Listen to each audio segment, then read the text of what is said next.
1 June অর্থাৎ আজকের college ভর্তির জন্য ফর্ম ফিল আপের লাস্ট ডেট।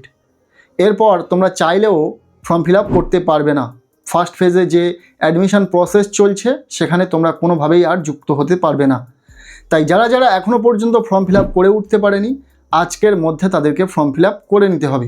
আজকের ভর্তির জন্য ফর্ম ফিল আপ শেষ হয়ে যাচ্ছে এবং আগামী 9 তারিখ অর্থাৎ 9 জুন প্রকাশিত হয়ে যাবে মেরিট লিস্ট, যেটা থেকে তোমরা বুঝে যাবে তোমরা কোনো কলেজের জন্য ভর্তির সুযোগ পেলে কিনা বা কোনো কলেজে অ্যালোটেড হলে কিনা। যদি ভর্তির সুযোগ পেয়ে যাও, আগামী 15 তারিখের মধ্যে তোমাদেরকে ভর্তি হয়ে যেতে হবে। এতটুকু তোমরা প্রত্যেকেই জানো, ইতিমধ্যে আমরা জানিয়েছি। আজকের এই ভিডিওতে ছোট্ট একটা ইনফরমেশান দিতে এলাম। যেহেতু আজকের ভর্তির শেষ তারিখ, আজ পর্যন্ত তোমরা এডিট করতে পারবে তোমাদের প্রেফারেন্স লিস্ট। এরপর তোমরা চাইলেও তোমাদের প্রেফারেন্স লিস্ট এডিট করতে পারবে না। তাই আজকের এই কলেজ ভর্তির শেষ দিনে তোমরা তোমাদের প্রেফারেন্স লিস্টটাকে কিভাবে সাজাবে, কিভাবে প্রেফারেন্স লিস্ট সাজালে ফার্স্ট মেরিট লিস্টে তোমাদের নাম আসবে, তোমাদের পছন্দের কলেজে তোমরা ভর্তির সুযোগ পাবে, সেটাই জানাবো। এমনভাবে তোমাদের প্রেফারেন্স লিস্টটা রেডি করতে হবে যাতে এই 2026 সালে দাঁড়িয়ে তোমরা জানো সমস্ত রেকর্ড ব্রেক করে যাচ্ছে এবছর এত পরিমাণে অ্যাপ্লিকেশান করছে কলেজ ভর্তির জন্য।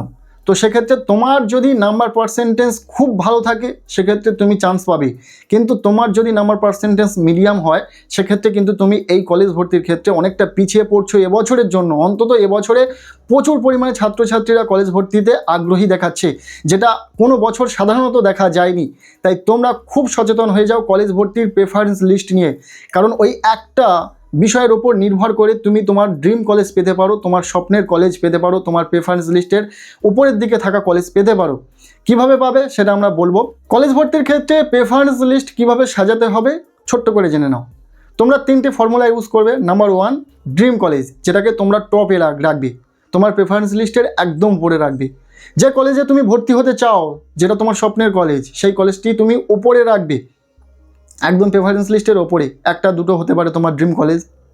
এরপর সেকেন্ড, তোমার মিডিয়াম কলেজ রাখতে হবে, যাদের নাম্বার পার্সেন্টেজ তুলনামূলক খুব ভালো নয়, 70%-এর নিচে রয়েছে, 60%-এর নিচে রয়েছে, তাদের ক্ষেত্রে বলছি, তাদের মিডিয়াম কলেজ রাখতে হবে 1-2।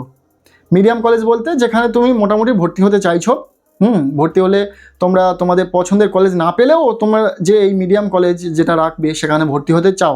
ড্রিম কলেজে ভর্তি হওয়ার সুযোগ যদি কোনো কারণে তুমি মিস করো, সেক্ষেত্রে এই মিডিয়াম কলেজে যদি ভর্তির সুযোগ পেয়ে যাও, সেখানেও তুমি পড়তে চাও বা তুমি ভর্তির জন্য আগ্রহী থাকবে, আগ্রহ দেখাবে, তো সেক্ষেত্রে তুমি মিডিয়াম কলেজে চুজ করছো কিছু। এরপর নাম্বার 3 রাখতে হবে সেভ কলেজ, যেখানে মোটামুটি ড্রিম কলেজে চান্স না পেলে, মিডিয়াম কলেজে না চান্স পেলে তুমি ওই সেভ কলেজে অবশ্যই চান্স পাও, সেরকম কিছু কলেজ বা সেরকম কিছু প্রেফারেন্স অ্যাড করতে হবে।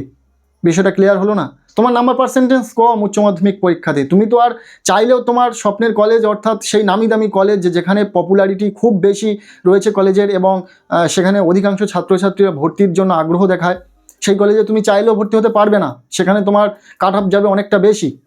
সেক্ষেত্রে তোমার মিডিয়াম কলেজ রাখতে হচ্ছে।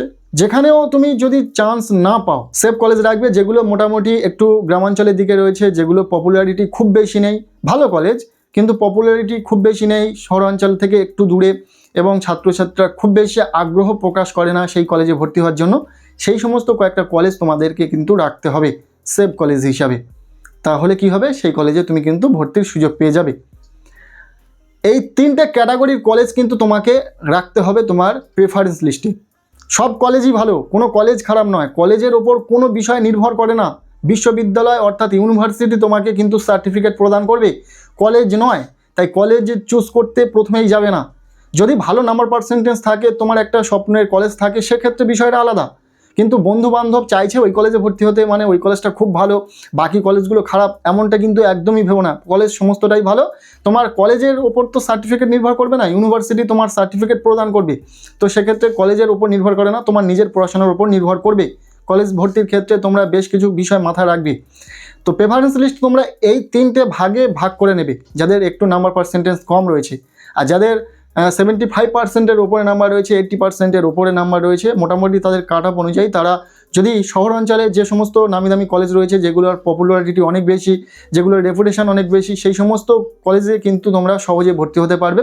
তবে আরও একটি কাজ তোমরা করতে পারো, যদি তোমাদের এমন কোনো কেউ চেনা জানা থাকে যারা সেই কলেজে সেই সাবজেক্ট নিয়ে পড়েছে, যে কলেজে তুমি ভর্তি হতে চাইছো, যেটা তোমার ড্রিম কলেজ, তাদের কাছ থেকে জেনে নিতে পারো যে গত বছরে তোমাদের কাট অফ কত গিয়েছিল।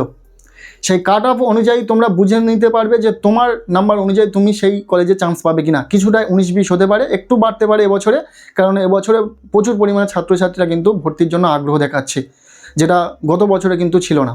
তাই তোমাদেরকে প্রত্যেককে বলবো, যেহেতু আজকের ভর্তির জন্য শেষ তারিখ, তোমরা তোমাদের প্রেফারেন্স লিস্টটাকে খুব ভালো করে সাজাও।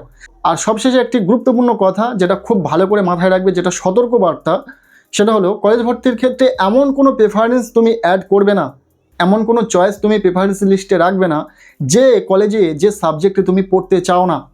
বন্ধু বান্ধব নিচ্ছে বলে তুমি সেই কলেজটা বা সেই চয়েসটা তুমি রাখবে, এমনটি করো না। তোমার পছন্দসই সাবজেক্ট বা পছন্দের কলেজ রাখার চেষ্টা করবে। পছন্দের কলেজে দূরে থাক, তুমি যদি ভর্তি হতে চাও এমন কলেজ রাখবে। তুমি ভর্তি হতে চাও না এমন একটি দূরের কলেজ সেখানে রেখে দিলে এবং পরবর্তীতে সেই কলেজে চান্স পেয়ে যাওয়ার পর তুমি মনে হবে যে সেখানে ভালো থাকার ব্যবস্থা নেই, আমি কিভাবে থাকবো, আমি কিভাবে বাড়ি থেকে গিয়ে যাতায়াত করে পড়াশোনাটা করব, কলেজ ভর্তির ক্ষেত্রে আমার এই সমস্ত বাধা সম্মুখীন হতে হবে। তো সেক্ষেত্রে কিন্তু সেই কলেজে তুমি কিন্তু আর পড়তে চাইবে না। তাই সেই সমস্ত কলেজ কিন্তু তোমার প্রেফারেন্স লিস্টে একদমই রাখবে না যে কলেজে তুমি ভর্তি হতে চাও না। ভর্তি হলে পরবর্তীতে সমস্যা হবে তোমার ক্ষেত্রে। তাই তোমার এমন কিছু কলেজ বা এমন কিছু চয়েস তোমার প্রেফারেন্স লিস্টে রাখতে হবে যেগুলিতে মোটামুটি তুমি চান্স পেলে ভর্তি হবে। বিষয়টা বোঝা গেল? কারণ ফার্স্ট মেরিট লিস্টে তোমাদের যে কলেজে চান্স আসবে সেখানে তোমাকে ভর্তি হতেই হবে।